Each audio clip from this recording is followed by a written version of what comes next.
यहाँ एडमिशन मिला है या किसी गरीब कोटे वाली स्कॉलरशिप की खैरात पर आए हो? लगता है कॉलेज का चपरासी समझकर किसी ने इसे अंदर आने दिया है। ओह, तुम्हारी BMW खराब हो गई क्या? या फिर EMI भरने के पैसे ही खत्म हो गए? दिल्ली का मेफेयर बिजनेस स्कूल पढ़ाई से ज्यादा अमीर घरानों के स्टेटस का अड्डा था, जहां हर सुबह महंगी गाड़ियों और ब्रांड्स का मेला लगता। इस आलिशान दुनिया की बेताज रानी थी रिया मेहरा, शहर के सबसे बड़े रियल एस्टेट टाइकून की बेटी। रिया का मानना था कि इंसान की कीमत उसकी जेब से तय होती है और बिना पैसे वालों की उसकी नजर में कोई औकात नहीं थी। इसी चमक धमक के बीच एक शांत लड़के ने कदम रखा, आर्यन शर्मा। पुरानी जीन्स, कंधे पर मामूली बैग और पैदल चलता आर्यन इस भीड़ में सबसे अलग था। उसके पास कोई दिखावा तो नहीं था, लेकिन आंखों में गजब का आत्मविश्वास था। किस्मत ने खेल दिखाया और पहली ही क्लास में प्रोफेसर ने उन दोनों को एक ही बेंच पर बिठा दिया। क्लास खत्म होते ही आर्यन की साधारण शर्ट और घिसा हुआ बैग देखकर रिया ने तंज कसा और ऊंची आवाज में बोली, यहाँ एडमिशन मिला है या किसी गरीब कोटे वाली स्कॉलरशिप की खैरात पर आए हो? पूरी क्लास ठहाकों से गूंज उठी।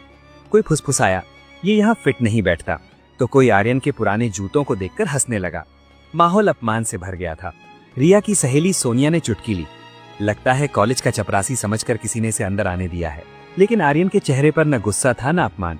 उसने सहजता से कहा, चाहे जैसे भी आया हूँ, मेरा यहाँ आने का मकसद और सीखने की भूख तुमसे बड़ी है। रिया के चेहरे पर तलखी और बढ़ गई। आर्यन का शांत लहजा उसे किसी तमाचे से कम नहीं लगा था। सीखने की भूख? रिया ने कड़वी हंसी के साथ दोहराया। ये किताबी बातें सुनने में अच्छी लगती है आर्यन, लेकिन यहाँ की हवा बहुत महंगी है। इस क्लास में बैठने के लिए सिर्फ दिमाग नहीं, क्लास भी चाहिए होती है। और तुम्हारी ये घिसी हुई जीन्स बता रही है कि तुम यहाँ सीखने नहीं, बल्कि अमीरों के बीच रहकर अपनी किस्मत का जुआ खेलने आए हो। आर्यन ने अपनी कॉपी बैग में रखते हुए धीरे से कहा, किस्मत का जुआ वो खेलते हैं जिनके पास खोने के लिए सिर्फ पैसा होता है रिया। जिनके पास हुनर होता है वो अपनी तकदीर खुद लिखते हैं। पूरी क्लास इस तनाव को महसूस कर रही थी। रिया के पीछे खड़ा उसका चमचा समीर, जो शहर के एक बड़े बिल्डर का बेटा था, आगे बढ़कर बोला, ओ हेलो भाई साहब, बड़े डायलॉग मार रहे हो, जानते भी हो किससे बात कर रहे हो? ये रिया मेहरा है। इसकी एक घड़ी की कीमत में तुम्हारे जैसे 10 खानदान पल जाएंगे। तमीज से बात करना सीख लो, वरना इस कॉलेज के गेट के बाहर कदम रखना भारी पड़ जाएगा। आर्यन ने समीर की ओर देखा भी नहीं। उसने अपनी नजरें रिया पर टिकाए रखी और कहा, अजीब बात है ना, यहाँ सबके पास महंगी घड़ियां हैं पर वक्त किसी के पास नहीं चीजों को समझने का। रिया की सहेलियों ने आपस में कानाफूसी शुरू कर दी। रिया को अपनी सल्तनत हिलती हुई महसूस हुई। उसने अपनी आंखों में नफरत भरते हुए कहा, तुम्हें क्या लगता है ये 2-4 दार्शनिक बातें बोलकर तुम यहाँ टिक जाओगे? मेफेयर में एडमिशन लेना आसान है, लेकिन यहाँ सरवाइव करना नामुमकिन है, और इस वक्त तुम मुझे बहुत ज्यादा खटक रहे हो। आर्यन ने अपना बैग कंधे पर टांगा और क्लास के दरवाजे की ओर बढ़ते हुए पलट कर जवाब दिया, खटकना तो लाजमी है रिया, सूरज जब उगता है तो आंखों में चुभता ही है। कल मिलते हैं इसी बेंच पर। रिया निशब्द रह गई। आर्यन की खामोश मजबूती ने उसके चिल्लाने वाले अहंकार को एक ही पल में बौना साबित कर दिया था। आर्यन के जाने के बाद रिया मुड़कर समीर और अपने ग्रुप की तरफ देखा और चिल्लाकर बोली, इसे क्या लगा कि ये मुझे लेक्चर देकर निकल जाएगा? इसे इसका असली मुकाम याद दिलाना होगा। समीर ने कुटिल मुस्कान के साथ कहा, डोंट वरी रिया, इस गरीब सुपरस्टार का कॉन्फिडेंस अगले ही प्रोजेक्ट में मिट्टी में मिला देंगे। रिया ने मन ही मन ठान लिया था कि वो आर्यन के उस आत्मविश्वास को तोड़ कर रहेगी जिसने आज उसे सबके सामने नीचा दिखाया था। अगले कुछ दिनों तक हर छोटी बात पर वो आर्यन को नीचा दिखाने की कोशिश करती, पर आर्यन की खामोश मजबूती उसे और चिढ़ाने लगी। एक दिन पार्किंग में अपनी जैगवार से उतरते हुए रिया की नजर अपनी पुरानी साइकिल खड़ी करते आर्यन पर पड़ी। वो जोर से हंसकर बोली, ओ तुम्हारी BMW खराब हो गई क्या? या फिर EMI भरने के पैसे ही खत्म हो गए? सहेलियों के ठहाकों के बीच आर्यन भी शांति से साइकिल लॉक की और आर्यन ने मुस्कुराते हुए सहजता से कहा, हवा में उड़ने वाली चीजों से बेहतर है जमीन पर चलना। ये सबसे सस्ता भी है और सबसे सुरक्षित भी। कुछ स्टूडेंट्स उसकी बात पर हंस दिए, जिससे रिया तिलमिला गई। वो चिढ़कर बोली, सस्ता तो है, पर स्टेटस नाम की भी कोई चीज होती है या नहीं? आर्यन शांत भाव से बोला, स्टेटस सिर्फ नाम का होता है रिया, जो जमीन पर चलता है वो कभी नीचे नहीं गिरता। रिया का चेहरा गुस्से से तमतमा उठा। उसे बर्दाश्त नहीं हो रहा था कि एक साइकिल चलाने वाला लड़का उसकी साख पर सरेआम सवाल उठा रहा है। वो अपनी जैगवार के बोनट पर हाथ टिकाकर खड़ी हो गई और तिरस्कार से बोली, नीचे गिरने की बात वो करते हैं आर्यन जिन्हें ऊपर उठने की हिम्मत नहीं होती। जमीन पर चलना तुम्हारी पसंद नहीं, तुम्हारी मजबूरी है।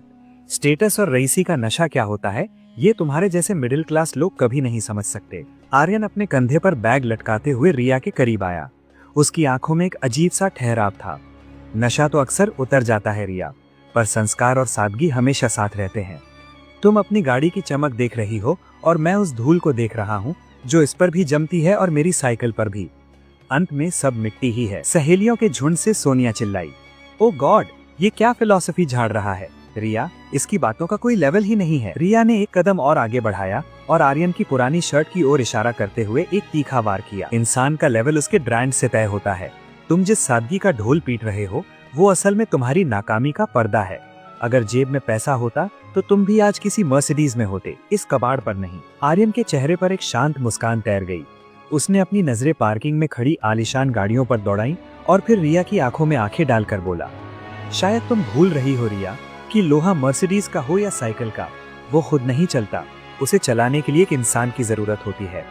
तुम अपनी पहचान इन 4 पहियों में ढूंढ रही हो और मेरी पहचान मुझ में खुद है। जिस दिन ये गाड़ियां छिन गई उस दिन तुम कुछ भी नहीं रहोगी, लेकिन जिस दिन मेरी साइकिल भी छिन गई उस दिन भी मेरे पैर जमीन पर मजबूती से टिके रहेंगे। रिया निशब्द रह गई। उसकी चमकती हुई जैगुआर आज उसे आर्यन की पुरानी साइकिल के सामने फीकी लगने लगी थी। आर्यन बिना पीछे मुड़े क्लास की तरफ बढ़ गया, जबकि पीछे खड़ी रिया बस अपनी मुट्ठियां भींचकर उसे देखती रह गई। अगले हफ्ते प्रोफेसर ने क्लास में घोषणा की, आज हर स्टूडेंट अपना परिचय देगा। जब आर्यन की बारी आई तो वो खड़ा होकर बोला, मेरा नाम आर्यन शर्मा है। मैं टेक्नोलॉजी और मैनेजमेंट के जरिए दुनिया में कुछ नया बदलाव लाना चाहता हूँ। तभी पीछे से रिया की आवाज गूंजी, और साथ में किसी ढाबे पर पार्ट टाइम नौकरी भी करते हो ना? क्लास ठहाकों से गूंज उठी, लेकिन आर्यन ने खामोशी इख्तियार कर ली पर कुछ नहीं कहा। रिया को लगा कि आज उसने फिर जीत हासिल कर ली है। कुछ दिनों बाद प्रेजेंटेशन का दिन आया। प्रेजेंटेशन के दिन आर्यन की साधारण स्लाइड्स देखकर रिया ने फिर टोका, इतनी बोरिंग पीपीटी, ये तो स्कूल लेवल का काम है। लगता है पावर पॉइंट चलाना भी किसी से उधार में सीखा है। रिया की टिप्पणियों के बावजूद जब आर्यन ने बोलना शुरू किया तो नजारा बदल गया। उसके सटीक लॉजिक और क्लियर थिंकिंग ने जादू कर दिया। पूरी क्लास में सन्नाटा छा गया और अंत में प्रोफेसर ने उठकर घोषणा की, शानदार, आज की सबसे बेहतरीन प्रेजेंटेशन। पूरी क्लास तालियों से गूंज उठी और रिया का घमंड पहली बार हारता हुआ दिखा। लंच ब्रेक में जब आर्यन अपना साधारण टिफिन खा रहा था, रिया अपने महंगे खाने के साथ पहुंची और व्यंग्य किया, इतना मामूली खाना, जिंदगी में कभी कुछ बड़ा करने का सपना भी देखते हो या बस पेट भरना ही तुम्हारी मंजिल है? आर्यन ने शांति से जवाब दिया, सपना बहुत बड़ा देखता हूँ रिया, बस उसका ढिंढोरा नहीं पीटता।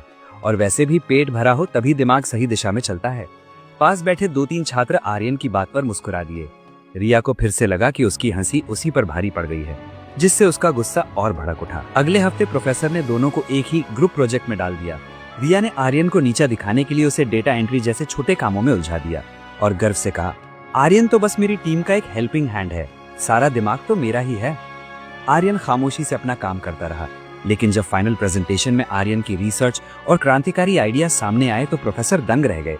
उन्होंने पूछा, वाकई लाजवाब, ये क्रांतिकारी आइडियाज किसके हैं? पूरी टीम की निगाहें आर्यन पर टिक गईं। प्रोफेसर ने आगे बढ़कर कहा, एक्सीलेंट वर्क आर्यन, इस प्रोजेक्ट की असली जान तुम्हारी सोच है। रिया के पैरों तले जमीन खिसक गई। आर्यन के टैलेंट ने रिया को उलझन में डाल दिया था, लेकिन उसका अहंकार अभी भी कायम था। सेमेस्टर टेस्ट से ठीक पहले रिया ने चुपके से आर्यन की फाइल अपनी सहेली को थमा दी और फुसफुसाई, इसे कहीं छुपा दे, देखती हूँ आज ये मिस्टर जीनियस पेपर कैसे लिखता है। आर्यन को नोट्स नहीं मिले, फिर भी जब रिजल्ट आया तो वो टॉपर निकला और रिया का नाम उससे नीचे। रिया खुद से सवाल करने लगी, क्या मैं वाकई उससे कम हूँ? इतने अपमान के बाद भी आर्यन का ना टूटना उसे और परेशान कर रहा था। जब दूसरे छात्र उसकी तारीफ करते तो रिया झुंझला कर कहती, कोई महान नहीं है वो, बस सादगी की एक्टिंग करता है। तभी कॉलेज के नोटिस बोर्ड पर हिमालयन एडवेंचर ट्रिप का पोस्टर लगा। रिया ने मन ही मन सोचा, अब मजा आएगा, देखेंगे ये मिस्टर सिंपल पहाड़ों की मुश्किलों में खुद को कैसे संभालता है। आर्यन ने भी खामोशी से फॉर्म भर दिया। जैसे ही कॉलेज की बस दिल्ली की भीड़ भाड़ पीछे छोड़कर पहाड़ों की वादियों में दाखिल हुई, चारों तरफ गानों और हंसी की गूंज फैल गई। बस की अगली सीट पर रिया अपनी सहेलियों के साथ रील्स बनाने में व्यस्त थी। Hills with my squad, life is lit. वहीं आखिरी सीट पर बैठा आर्यन खामोशी से पहाड़ों को निहार रहा था। शाम होते ही सब एक खूबसूरत एडवेंचर कैंप पहुंचे। रिया ने उत्साह से कहा, गाइस, आज की रात वाकई यादगार होने वाली है। रात को बॉनफायर और डांस का जश्न शुरू हुआ। रिया और उसकी दोस्त सोनिया डांस फ्लोर पर थी। तभी रॉकी और उसके साथी सीनियर लड़के उनके चक्कर लगाने लगे। रॉकी ने उकसाते हुए कहा, चलो गाइस कुछ ड्रिंक्स लेते हैं, पहाड़ों की ठंड में थोड़ा एंजॉय तो बनता है। रिया हाँ, बढ़िया आइडिया, एकदम, चलो पीते हैं। दूरी पर खड़े आर्यन की नजर रॉकी पर पड़ी, जो चुपके से ड्रिंक्स के पास कुछ संदिग्ध हरकत कर रहा था। आर्यन ने तुरंत टोकते हुए पूछा, ये क्या कर रहे हो रॉकी? रॉकी सकपका गया और झूठ बोलते हुए बोला, अरे यार थोड़ा ड्रिंक गिर गया था, बस वही साफ कर रहा था। ये लो फ्रेश ड्रिंक्स, एंजॉय करो। आर्यन को उसकी बातों पर जरा भी यकीन नहीं हुआ। उसे रॉकी की आंखों में एक खतरनाक साजिश साफ नजर आ रही थी। रिया जैसे ही ड्रिंक पीने वाली थी, आर्यन की आवाज गूंजी, रुको रिया, इसे मत पीना। पूरा कैंप ठहर गया। रिया झिल्ला कर बोली, अब क्या नया ड्रामा है तुम्हारा? जहां देखो वहां हीरो बनने की कोशिश मत किया करो। रॉकी भी गुस्से में चिल्लाया, क्या दिक्कत है तुझे ओए देसी हीरो, अपनी हद में रह। आर्यन ने निडर होकर रिया से ग्लास छीना और कहा, इसमें कुछ मिलाया गया है। रॉकी ने उसका कॉलर पकड़ने की कोशिश की, अपनी औकात देख और यहाँ से दफा हो जा, समझा? तभी आर्यन ने ग्लास जमीन पर पटक दिया। पास खड़े कैंप स्टाफ के एक सदस्य ने टोकते हुए कहा, अरे इसमें से तो बड़ी अजीब और तेज गंध आ रही है। तुरंत सिक्योरिटी को बुलाया गया। तलाशी में रॉकी की जेब से नशीली दवा की शीशी मिली। कैंप मैनेजर ने पुष्टि की, ये तो बेहोशी की खतरनाक नशीली दवा है। रिया और उसकी सहेली सोनिया के हाथ कांपने लगे। उनकी आंखों में आंसू आ गए जब उन्हें एहसास हुआ कि रॉकी और उसके साथी ड्रिंक में नशा मिलाकर उनका गलत फायदा उठाना चाहते थे। अगली सुबह रॉकी और उसके साथियों को कॉलेज से एक्सपेल कर पुलिस के हवाले कर दिया गया। डरी हुई रिया ने सोनिया से कहा, अगर कल आर्यन नहीं होता तो हमारे साथ क्या होता? रिया की आंखों में पहली बार डर के साथ साथ आर्यन के लिए एक गहरा सम्मान और आभार था। दोपहर में रिया ने हिम्मत जुटाई और किताब पढ़ रहे आर्यन के पास जाकर धीमी आवाज में कहा, आर्यन कल रात के लिए बहुत बहुत शुक्रिया। आर्यन ने किताब से नजरें उठाईं और सहज मुस्कान के साथ बोला, शुक्रिया की कोई बात नहीं रिया, मेरी जगह कोई और भी होता तो यही करता। रिया की आंखों में नमी थी।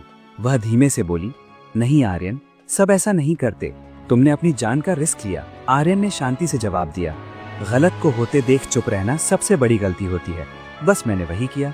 रिया के पास शब्द नहीं थे, उसने खामोशी से सिर झुका लिया। वापसी के सफर में रिया खुद बस की पिछली सीट पर आर्यन के पास जा बैठी और पूछा, आर्यन तुम सच में कौन हो?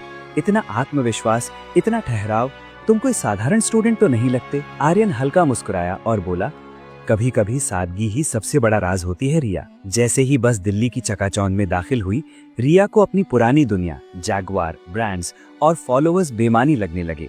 अगले दिन कॉलेज में सब कुछ वैसा ही था, पर रिया के अंदर तूफान मचा था। आर्यन हमेशा की तरह शांत बैठा नोट्स बना रहा था। उसके लिए वो रात मामूली बात थी, पर रिया जानती थी कि उस रात ने उसकी जिंदगी बदल दी है। लंच ब्रेक में रिया लाइब्रेरी पहुंची और कांपती आवाज में बोली, आर्यन मैं तुम्हें अब तक गलत समझती रही, तुम्हारा मजाक उड़ाया, तुम्हें नीचा दिखाने की कोशिश की। I am really sorry Aryan. Aryan ने किताब बंद की और शांत स्वर में कहा, शायद तुम अब तक अपनी छोटी सी दुनिया के घेरे में बंद थी, पर अब लग रहा है कि तुम उस दीवार से बाहर आ रही हो। इन शब्दों ने रिया का दिल छू लिया। उस दिन के बाद रिया पूरी तरह बदल गई। अब वो रील्स में नहीं, पढ़ाई में मन लगाने लगी और अक्सर आर्यन से पूछती, आर्यन क्या तुम मुझे ये टॉपिक समझा दोगे? आर्यन बिना किसी घमंड के उसे सब समझाता। एक दिन रिया ने उसके सपनों के बारे में पूछा तो आर्यन ने कहा, कुछ ऐसा करना जिससे लोगों की मुश्किलें कम हो, नाम बड़ा हो या ना हो, पर मेरा काम याद रखा जाए।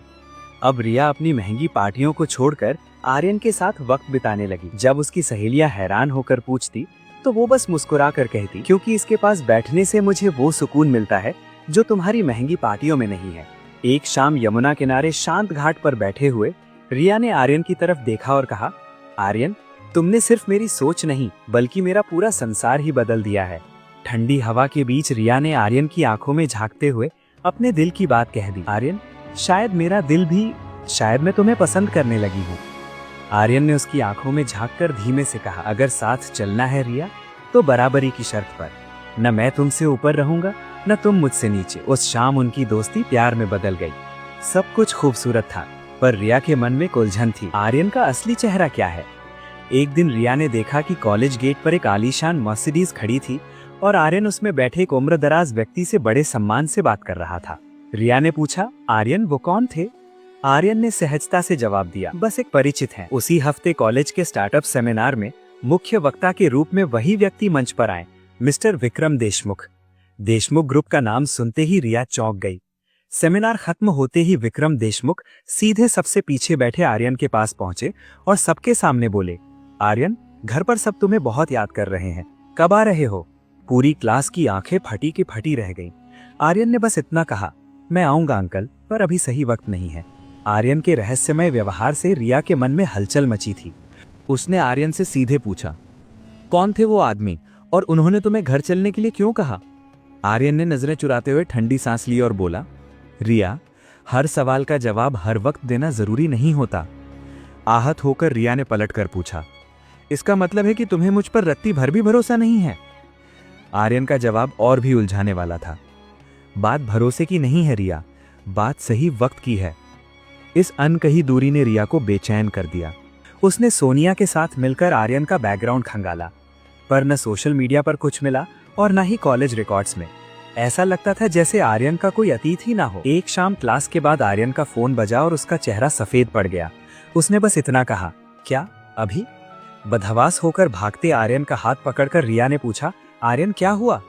कांपती आवाज में आर्यन बोला, घर पे इमरजेंसी है, मुझे अभी जाना होगा।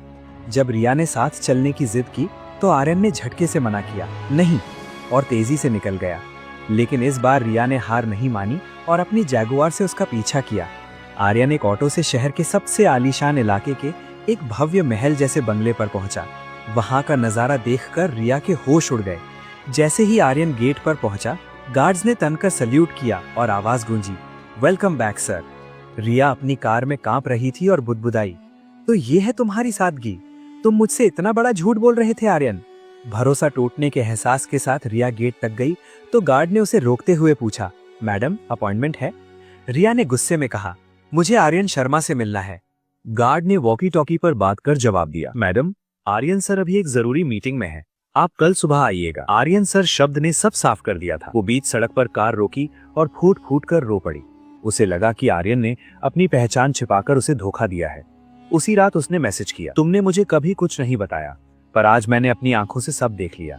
मुझे अब और झूठ नहीं, सिर्फ सच चाहिए आर्यन। कुछ ही देर में आर्यन का रिप्लाई आया, कल कॉलेज के बाद मिलते हैं, अब और कुछ भी छुपाने का कोई मतलब नहीं है। अगली शाम लाइब्रेरी की बेंच पर बैठी रिया के हाथ कांप रहे थे। जैसे ही साधारण कपड़ों में आर्यन सामने आया, रिया चिल्लाकर बोली, तुम आखिर इतना बड़ा झूठ क्यों बोल रहे थे आर्यन? तुम आम स्टूडेंट हो तो वो आलीशान बंगला, गार्ड्स और आर्यन सर, क्या था वो सब? आर्यन शांत भाव से बेंच पर बैठ गया और बोला, क्योंकि रिया, अगर मैं तुम्हें पहले ही सच बता देता तो शायद तुम मुझे मेरे व्यक्तित्व से नहीं बल्कि मेरे स्टेटस से जानती। रिया सन्न रह गई। आर्यन ने आगे खुलासा किया, हाँ रिया, वो बंगला मेरा ही है।